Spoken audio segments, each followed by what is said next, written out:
میں والدین کو بھی ہاتھ جوڑ کے یہ عرض کرنا چاہتی ہوں کہ اپنے بچوں کی حفاظت کریں، اپنے بچوں کو غیر محفوظ جگہ پہ مت بھیجیں جہاں پہ ان کو کہیں ڈوب جانے کا خطرہ ہو، یا وہاں پر اب جیسے کہنا میں ایک انسیڈنٹ ہوا تھا، گھر کی چھت کی تعمیر ہو رہی تھی، بچے پڑھ رہے تھے، نیچے ایک ٹیوشن سینٹر تھا، گھر کی چھت کی تعمیر ہو رہی تھی اور بچے وہاں نیچے بیٹھے ہوئے تھے، جو کہ نہیں ہونا چاہیے تھا۔ اگر گھر کے چھت پہ مزدور کام کر رہے تھے، جو کہ ایک مضبوط چھت نہیں تھی، بارشوں کا مہینہ ہے، تو نیچے بچوں کو نہیں بیٹھنا چاہیے تھا۔ وہاں پر بچے گئے اور وہ چھت گر گئی، 14 بچے جو ہے وہ اپنی جان سے ہاتھ دھو بیٹھے۔ 3 دن مجھے نیند نہیں آئی، اور جب میں سنتی ہوں کہ بچہ ڈرین میں گر گیا، بچہ نالے میں گر گیا، بچہ گٹر میں گر گیا، تو جانتے ہو مجھے کتنی تکلیف ہوتی ہے۔ اور میں دن رات تمام ڈیپٹی کمشنرز اور کمشنرز کے پیچھے ہوتی ہوں کہ تمام گٹرز کو ڈھکنا لگاؤ، لیکن آپ جانتے ہو کہ ہمارے معاشرے میں کچھ ایلیمنٹس رہتے ہیں، رات کو ہم ڈھکنا لگاتے ہیں، رات 1-2 بجے کوئی آ کے وہ ڈھکن چرا کے لے جاتا ہے،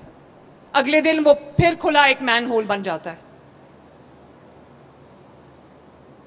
تو بچوں، میرا سفر اتنا آسان نہیں ہے، میرے اوپر 13 کروڑ عوام کی ذمہ داری ہے، میرے پہ لاکھوں کروڑوں برائٹ بچے جس طرح کے میرے سامنے بیٹھے ہیں اور جو سکرین پہ مجھے دیکھ رہے ہیں، میرے پہ ان کی ذمہ داری ہے۔ بچوں، اگر آپ کے پاس ایئر کنڈیشن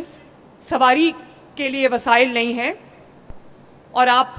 کو رکشے میں، وینز میں جانا پڑتا ہے اسکول یا کالج یا یونیورسٹی،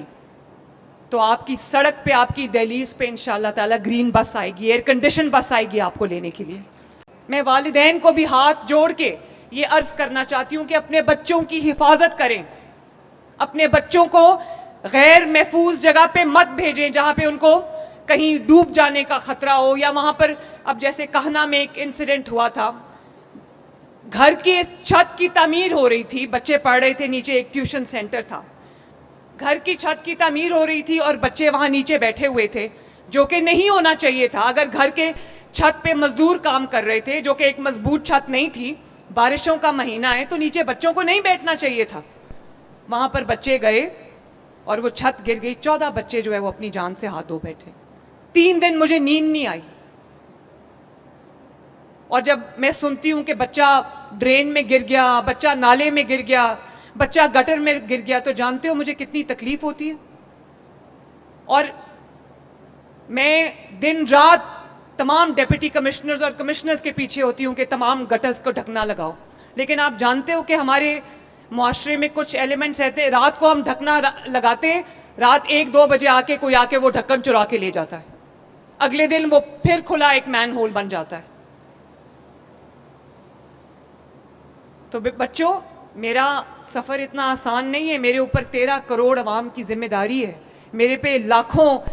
کروڑوں برائٹ بچے جس طرح کے میرے سامنے بیٹھے ہیں اور جو سکرین پہ مجھے دیکھ رہے ہیں، میرے پہ ان کی ذمہ داری ہے۔ بچوں، اگر آپ کے پاس ایئر کنڈیشن سواری کے لیے وسائل نہیں ہیں اور آپ کو رکشے میں، وینز میں جانا پڑتا ہے اسکول یا کالج یا یونیورسٹی، تو آپ کی سڑک پہ، آپ کی دہلیز پہ انشاءاللہ تعالیٰ گرین بس آئے گی، ایئر کنڈیشن بس آئے گی آپ کو لینے کے لیے۔